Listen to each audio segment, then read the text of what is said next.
Howdy, guys, and welcome to Cliff Notes, and welcome to a recap of night number 3 of Big Brother season 24.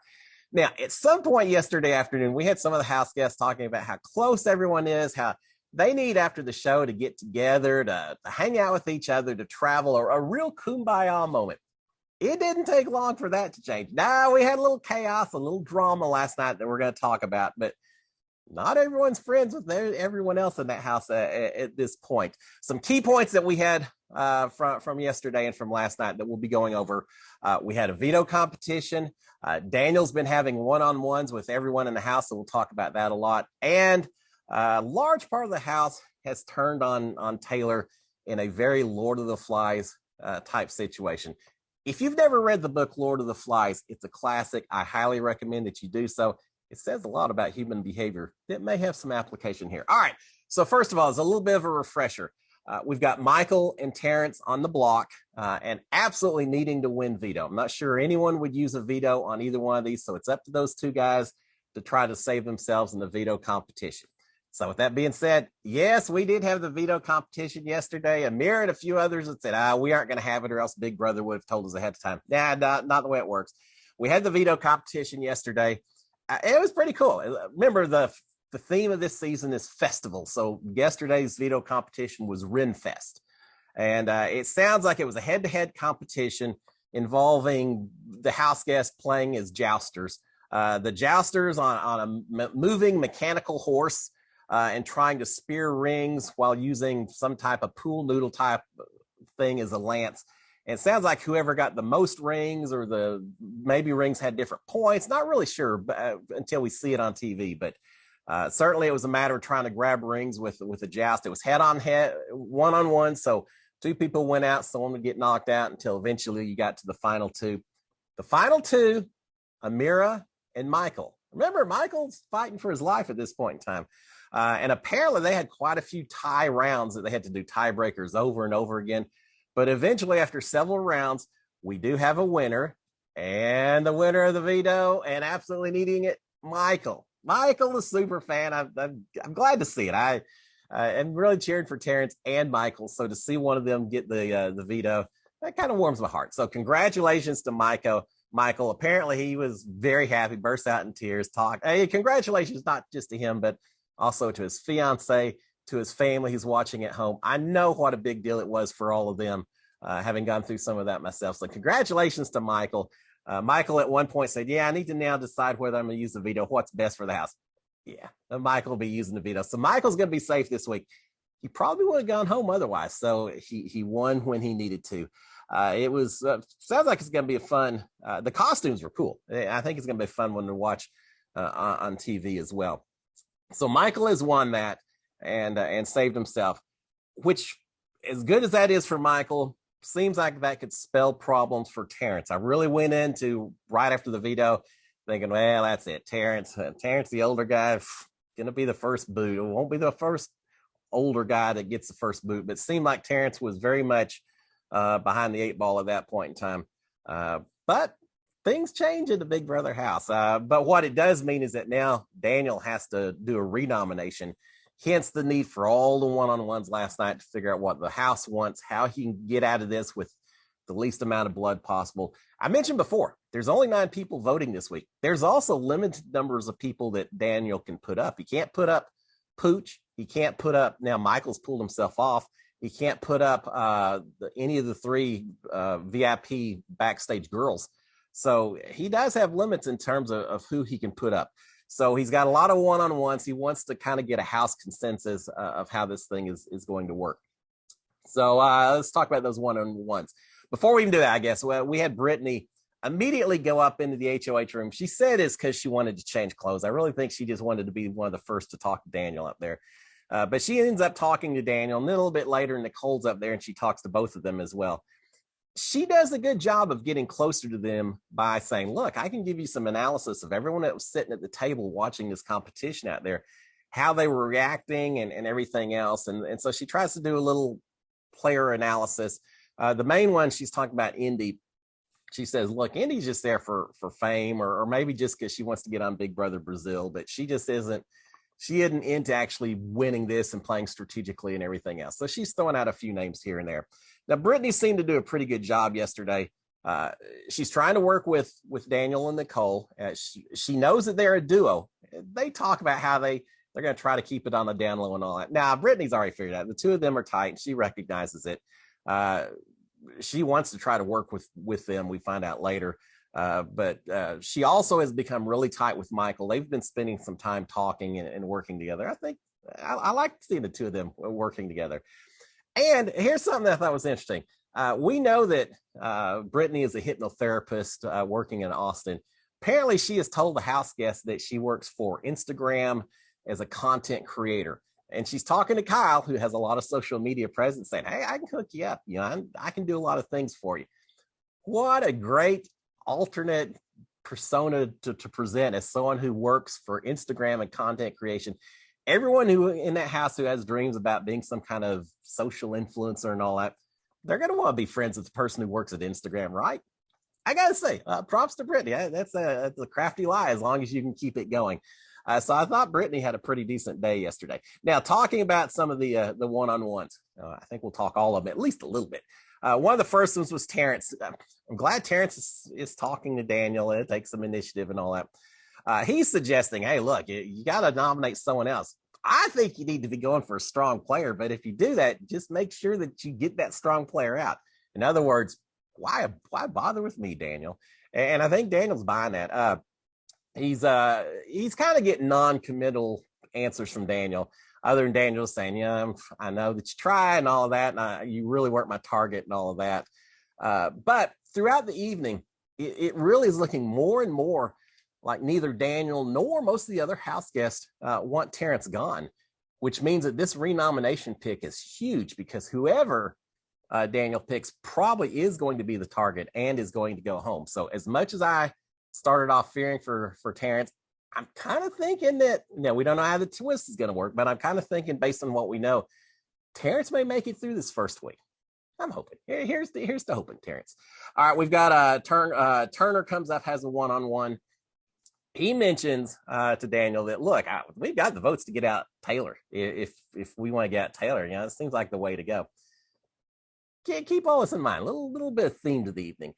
Daniel's responding that he really was thinking of Indy as being his renomination as the first choice rather than Taylor. And Turner's suggesting that, Taylor really needs to be backdoored first. So because she may blow up. It's that way it'll only be a few days that you have to deal with it. Indy, she's a target. She's an easy target. We can get her later. So Turner very much trying to promote the idea of sending Taylor out the door. We then have Nicole come up a one-on-one. Remember, Nicole and Daniel are tight with each other. Nicole is saying that Amira had suggested that maybe it'd be time to get a strong man out, such as Joseph is who she's suggesting. But she also says that Brittany and said that all the women are calling out Taylor and Indy as the choices that they'd like to see the two of them gone. But Nicole also mentions that she's not really certain why Brittany thinks the girls are all wanting Daniel out. Nicole and Taylor have been fairly tight with each other. Nicole at one point later in the evening says, Taylor and I, we're kind of the two alpha females in here.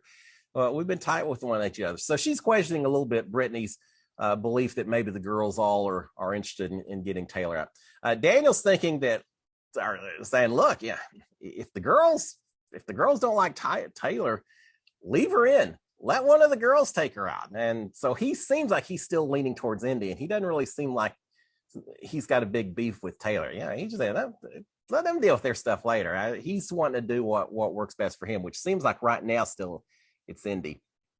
We've got Monty doing a one-on-one with Daniel. Daniel, pretty quick with him, just says, look, I'm not putting up a big physical threat. Terrence suggested that, but he said, I'm not putting up a big physical threat. You're good. Monty mentions that he thinks the women are all kind of conspiring and some stuff could be going down right now. Oh, little do we know at this point in time. We've got Jasmine on her one-on-one. And Daniel, not a lot of conversation there, but Daniel asked her about her relationship with Indy. He's obviously still leaning that direction at this point. We've got Brittany back up for one-on-one. she mentions that she really wants to work with he and Nicole. She mentions Indy as a possible target. Says, look, I just don't really see myself ever working too closely with Indy. So if she was a target, that'd probably be okay with that. She says Indy doesn't really ever talk game with me. I just don't have that connection. And she also mentions to Daniel, again, I think Brittany's playing pretty well. She mentions to Daniel, says, look, Michael, if he won HOH, he's shown that he's good at competitions. If he was to win HOH, I know because you put him up, maybe he would, put you up there. And she says, but here's the thing. I'm tight with Michael. I can be a voice in Michael's ear. I can help ensure that he doesn't put you up, Daniel, if he wins HOH. So that was pretty good. We've got Pooch on a one-on-one with Daniel. Pooch is saying that he asked Alyssa about a backdoor of Taylor and that she's on board with it. She's got no problem with it, and that Ploma would be on board with it as well. We've got Daniel worried about an Indy HOH, though, that if Indy stays in the house, if she was to win HOH, he feels like he could easily be a target for Indy. But Pooch is also telling a few stories, trying to, again, steer the idea, the recommendation more towards Taylor. Pooch is telling a story about, and we hear a few iterations of this throughout the evening, that Pooch tells a story about Taylor tried on her finale night dress and that she rubbed people the wrong way in saying that it was her finale dress. It seems like maybe she said finale, and some people took that to mean she was suggesting this was her final two dress. There's a difference. Everyone wants to dress up for finale night. It doesn't mean that you're suggesting your final two or whatever, but who knows? But apparently her trying on her dress rubbed some people the wrong way because of the way she worded it when she tried it on. Just another person throwing another justification on trying to get Taylor out. Again, a little bit of a theme here, friends. We've got Amira on her one-on-one. She's saying, look, Terrence is not a threat. I said last night that him sitting down with Amira in the bathroom while everyone else was upstairs, I wasn't sure how smart that was. May have been a good idea, because it seems like he's got Amira on board with him. She's saying, yeah, Terrence isn't a threat. Why would you get rid of him? I just have him stay. She also says that she sleeps next to Indy, and because of that, she would prefer to keep Indy, that she doesn't have any beef really with Indy. But she does mention Taylor, as so many others have. She says Taylor's a floater, hasn't talked a game with her. And so, she doesn't feel as close to Taylor as she does to Indy. Something that not really game related, I thought was a little interesting. She mentions that that she's a recruit, that she didn't watch Big Brother until, I guess, casting reached out to her in January, and then she tried to get caught up. Daniel responds by saying Big Brother 23 was the only season that he's watched live during COVID. Liar. We know he's tried out 10 times. He's watched a lot of seasons, but Daniel continues to maintain that not really a big a fan of everything. And keep it up. I couldn't keep it up, but he's trying. We've got Joseph in a one-on-one with Daniel. Daniel's real quick with him, says, look, I'm not putting you up. That's all there is to it. And Joseph in turn says, look, I'm on board with anything that you want to do, Daniel, as long as you leave the homies alone. And at first he says, I think the guys, and then later he clarifies to say, I'm talking homies, so I'm talking Nicole as well. We all have the same people we're working with. As long as they're all left alone, we're good. And he says, if you do decide to put one of the homies up, please give me the courtesy of telling me so I can try to change your mind. But I'm good other than that with whatever you do. So these guys are tight. Joseph's safe. Then we have Ploma with her one-on-one. Paloma's been doing a lot of work for the past few days, setting up alliances and talking about who she controls and this, and this. Daniel is saying that, telling Ploma, says, look, I really want Terrence to stay. And I hope you feel the same way. They start, of course, the conversation turns to Taylor pretty quick. Daniel is suggesting that Ploma is playing Taylor's game, the game that Taylor wanted to play, but that Ploma is playing it much better, and that Taylor doesn't like that. First indication is Ploma's in there that maybe Daniel's starting to see the winds swaying within the house, and so he's starting to talk about Taylor a little bit more. Ploma says, yeah, Taylor's rehearsed. She has her answers prepared. Says she's smart, and I really admire her. Really, Ploma? that's not what I would have expected you to say. But yeah, Ploma says she admires her and all of that. Daniel, getting back to the vote itself, is talking about that he wants a unanimous vote. He wants the House to all vote together just as a way to show Terrence that, hey, we all love you, man. No one wants you to go home. You don't have to worry in here. You're good. So he's really pushing for a unanimous House vote. He also mentions to Ploma as well that Indy's an option. Indy is certainly an option that I'm considering. But Ploma tries to shut that down by saying, oh, Indy, she's a sweetie. She's really a sweetie, Daniel. You sure you want to do that? So at that point, Alyssa comes in and joins them. She says, when she's asked a little bit about potential targets, she says, look, she won't care if Joseph or Taylor, either one, goes home. Well, we already know Joseph's not going up based on what Daniel said. So she's saying Joseph or Taylor, I don't care. Ploma, talking about Taylor, says, well, Taylor's at my bottom. She's the absolute bottom. And so many people, Daniel, in the House are all saying Taylor needs to go. Remember, Daniel just got through saying he wants the House unanimous vote. Taylor comes right back and says, yeah, everyone wants Taylor gone. If you want a unanimous vote, here you go. Hand it to you on a platter, Daniel. Alyssa is also saying that if he wants Taylor to go home, he's fine with it. He has her vote. Well, Daniel has to remind her that you don't actually have a vote this week, but she said, you know what I mean. Alyssa also finishes up by saying, yeah, look, Jasmine also wants Taylor out. Yeah, everyone wants her out. We've got Indy in a one-on-one with Daniel. She says that she instantly connected with Terrence, so she really didn't want to see him go. But on the other hand, Taylor, you hear the theme, right? She says Taylor, on the other hand, when she first saw Taylor gave her kind of a mean look, a mean girl's look when they met. And she says that Taylor is the one that she has the least connection with, and that she's all the girls will vote to evict her. All right, I see Indy a little bit. If Indy has any kind of gut feel that maybe she's going to be the target, then I can see her trying to shift that target over a little bit to Taylor. So she's joining in the fray and saying, you know, all the girls will vote her out if you want that kind of vote, Daniel. We've got Ploma saying that Taylor. I know this. I think there's a lot of consideration about this. Ploma says, look, Taylor went to the boys first. I said Ploma. I think that may have been Alyssa. I can't remember. Sorry, guys. I'm saying Taylor went to the boys first, and it left a bad taste in the girl's mouth. I think there's a whole lot of merit to everything going on right now to that statement alone. I really do think that this may be where a lot of the jealousy originated that is now leading up to everything we've heard overnight.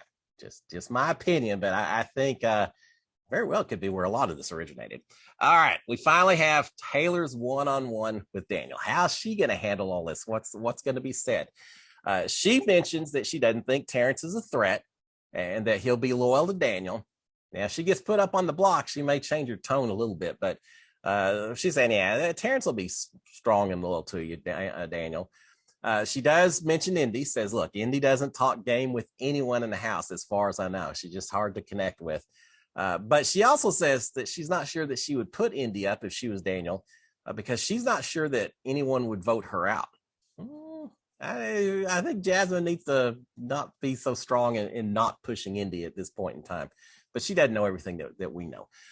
She is saying that Joseph is the only person that really comes to mind as a renom for the veto, which is not what Daniel wants to hear. It's only pushing him a little bit more towards maybe considering her, I think. Excuse me, guys. She does mention, as they're talking about different targets, she says, you know, has my name come up in conversations in these one-on-ones that you've been having? And Daniel, he soft plays it, but he says, yeah, you know, a few people have mentioned your name, but basically just saying that they really want to get to know you more. They don't feel like they've really had a chance to get to know you yet, but yeah, your name has come up a little bit. All right, so later we've got Monty. Here's where it all starts. Monty and Joseph talking in the car bedroom. Monty is saying that, look, Daniel, I think, is considering Taylor because people kept mentioning her name to him over and over this evening. And Monty wants to talk to Ploma about this because he's got a little bit of extra information. So he wants to go wake up Ploma and fill her in on a little story he's heard. So he goes and wakes up Ploma, brings her in, and Monty tells Ploma and Joseph both, said, look, it's my last straw with Taylor because she told me that you, Ploma, wanted to go after the guys, that was your intent in the house, was to go after us.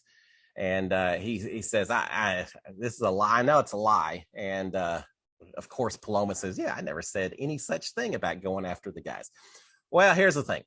Paloma's talked about going after a lot of people in this house with all of her strategizing and everything else going on. And I do think it's one point or another, she probably has it. In fact, I've heard she has talked about the idea of going after strong guys.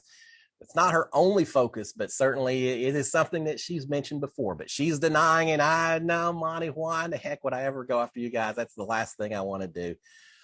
So yeah, she's denying it. And it seems like Monty is believing Ploma over Taylor. Monty's not sure if Taylor's maybe just told him that, or if she's telling everyone in the house the same story. So that really has got Ploma worked up. Ploma is saying, look, Monty, you got to go up to Daniel and tell him right now that you want out Taylor and not Indy, that Taylor has to go based on all this going on. So Paloma's kind of pumping Monty up a little bit at this point in time. And Ploma continues to list some reasons of why she thinks Taylor needs to go out of the house. So the wheels are in motion. Ploma is now talking a little bit later. I think they're in the bathroom. Ploma's talking to Indy about what Monty said about Taylor, what she had supposedly said about Ploma. Indy at first is saying, I don't know, I'm not really sure. Did Indy really say that? Are you sure that she really said that? But she's also saying, yeah, she's not sure if the guys would vote out Taylor if she was actually on the block. And Ploma assures her that, oh yeah, they do. I think she says Monty hates Taylor at this point and would be happy to see her go. So at this point, Alyssa walks in. Ploma repeats the story to her as well. So the word is getting around the house throughout the evening. And this is, I don't know, midnight or so, Big Brother time. We're in the middle of the night. People are just getting ready to go to bed. People were just getting ready to go to bed when the backyard started to get ready to open. So people are hanging around for that. Backyard opens. Now they're hanging around because of all this stuff's going on. Turned into a long evening. All right, we've got, this is hard. We've got Taylor crying in the bathroom as this stuff is starting. Still not sure if she overheard a conversation or she's just feeling the isolation that is occurring that's wrapping around her. Not sure exactly what was going on, but you can tell she's upset, she's emotional, she's crying, and just hate to see it. It was not a fun moment in the Big Brother house, because you can tell how distraught she was. It's hard. I feel for Taylor, guys. I just absolutely feel for Taylor. But we've got Ploma waiting in the kitchen to talk to Daniel. He's been in the diary room this whole time. He must have been in the diary room for a couple of hours. He has no clue what's going on. He's getting ready to find out. But Ploma is waiting for Daniel to come out of the HOH or out of the diary room. We've got Nicole talking to Michael in the HOH room, telling him that, look, there's a girl issue that's going on that I don't want to be any part of. There's something's going on. Well, she's getting ready to be a part of it. And in comes Amira right after that, saying that, look, Ploma is outside downstairs crying because Taylor lied about Ploma wanting Monty out. The story's changed. Originally it was, Taylor said that you want the guys out. Now suddenly it's changed to Taylor said that you wanted Monty out. So we're seeing a little game of telephone taking place at this point in time. But that's what Amira has said to Michael and Nicole at this point in time. We've got Amira telling Michael that then it changes again. Amira then mentions a little bit later, telling Michael that, yeah, Taylor made up this story that Ploma was going after Kyle and Monty. First it was the guys, then it was Monty. Now it's Kyle and Monty. A little change every single time.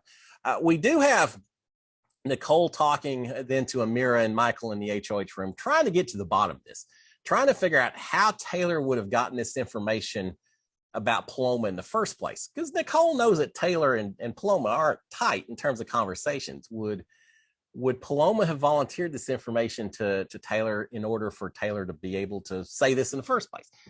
I like the fact that Nicole is questioning how this occurred and not just accepting what other people have said was said. She's at least asking a few questions. We've got later Nicole talking to Ploma as Ploma explains what happened. Ploma can barely talk. She is so ramped up.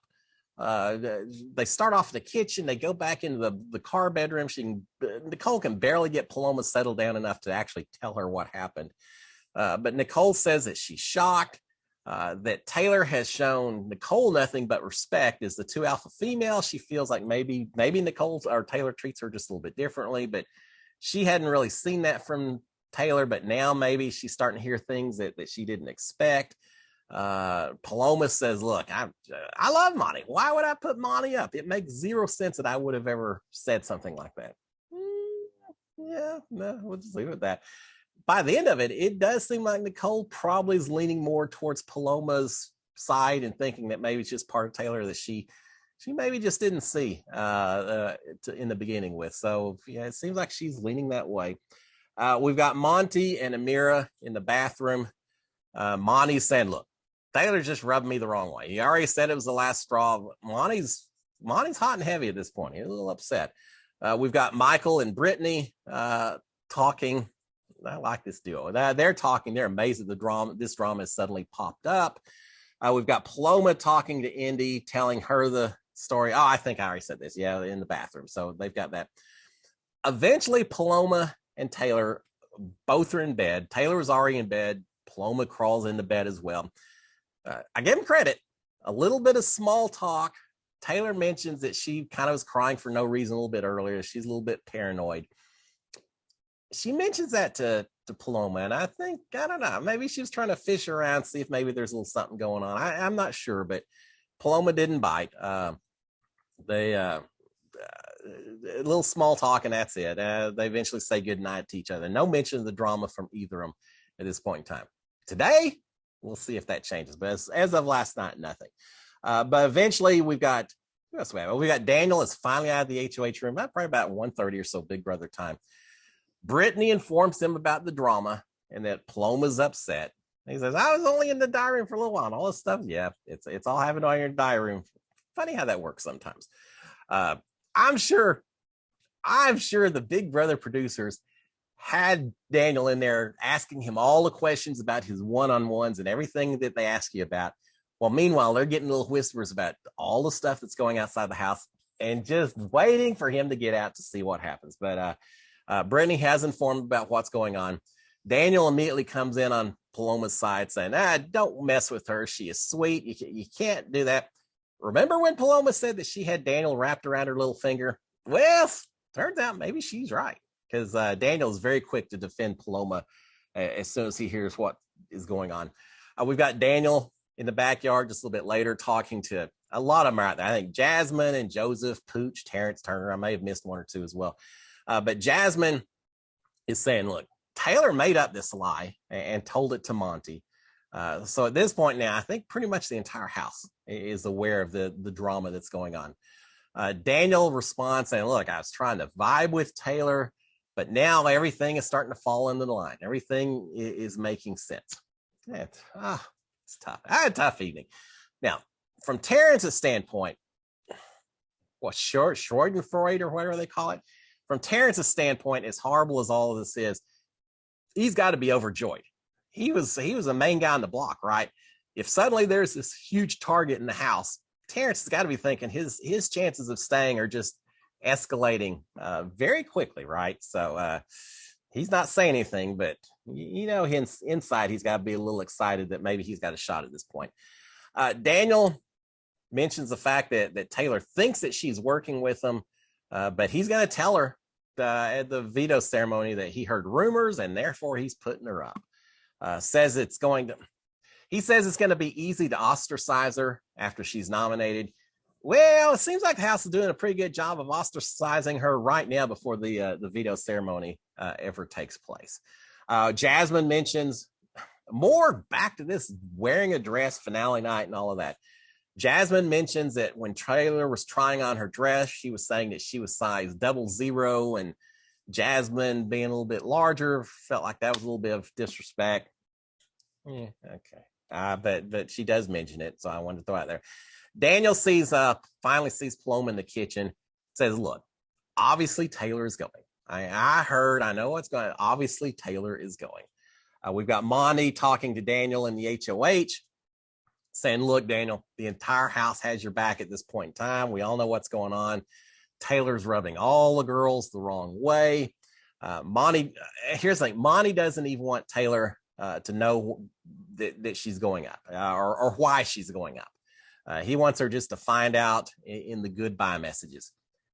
I think that's a little bit cruel. I understand why he's doing it. He wants to do it because he says later he fears that she'll deny it, she'll stir up trouble, so he just doesn't want to even tell her what's going on. I get why he's saying that, but I just think it's a little bit cruel. Tell her while she's still in the house. Give her a chance to defend it. Let her defend what it is. Call out who she needs to call out. And if they still send her home, well, they still send her home. But at least she's had a chance to defend herself. But he doesn't want that. He wants her not even know what's going on until she's out of the house. Monty does say that as a black man, it kills him to be saying this. That he knows a lot of people would not want him doing this, but he says something about, people have to be held responsible and this and that. All right, we've got Daniel telling Monty, says, look, Monty, I know you wouldn't start these kind of rumors about this. You wouldn't say that Taylor had said that unless she said it. And then he says, no one messes with someone I love. Remember that little finger? Daniel also says that he heard that Taylor went after Jasmine for being a bigger girl. What? All I can think is because she said she was a size 00, that somehow gets translated a little bit further down the line that she went after Jasmine for being a bigger girl. What a night. Pooch and Turner in the backyard. Finally, most of the house guests go to bed. Turner and Hooch. Pooch and Turner in the backyard talking some game. Nothing huge. They're talking about girls that they maybe would cut, who they'd want to keep, how strong their alliance might be.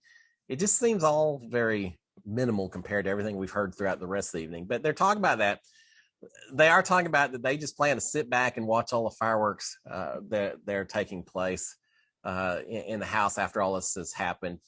And these guys, it's night number 3. They still cannot get anyone's names correct. It becomes a bit of a comedy listening to them trying to remember people's names and how to pronounce names. Not day number 1, fully understandable. By the time you get to day 3, you only have 15 other people that you're living and interacting with. By day number 3, you need to know all these people, know their names and everything else. They aren't there yet. I'm sure they'll get there soon. So there you have it, guys. And finally lights out at about 4:30 or so in the morning. Again, things work out well for Michael. Sounds like things are working out pretty well for Terrence as well. As far as Taylor goes, no bueno whatsoever. I feel like it's just I mentioned Lord of the Flies. It feels like it's one of those kind of situations. In that side of the house, once a group identifies a target, it's easy to pile on. And I think that's what's going on right now. We'll see how it works out. We still don't know what's going to happen with this twist on Thursday night. It could change everything. I kind of hope it does. I really hope it does, but we'll find out. A lot of the house guests are thinking the veto ceremony is today. No, that normally the vetoes aren't on Sunday. They're on Monday, and I expect that to be the case, which I'm glad. That means one more day. We're going to find out today. Does all this stuff, Ploma and Taylor didn't talk to each other in bed.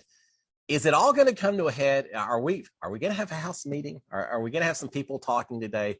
I'm sure there's a lot of people in the house that would like to have this veto ceremony immediately, get Taylor on the block before anything can change. I don't think that's going to happen. I think we got a good 24 hours more before that occurs, but we'll find out.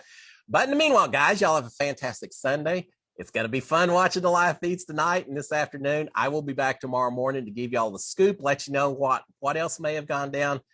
No more kumbaya moments in this house right now. So the Big Brother game has begun. Guys, y'all have a great one. Cheers, my friends. SKD 143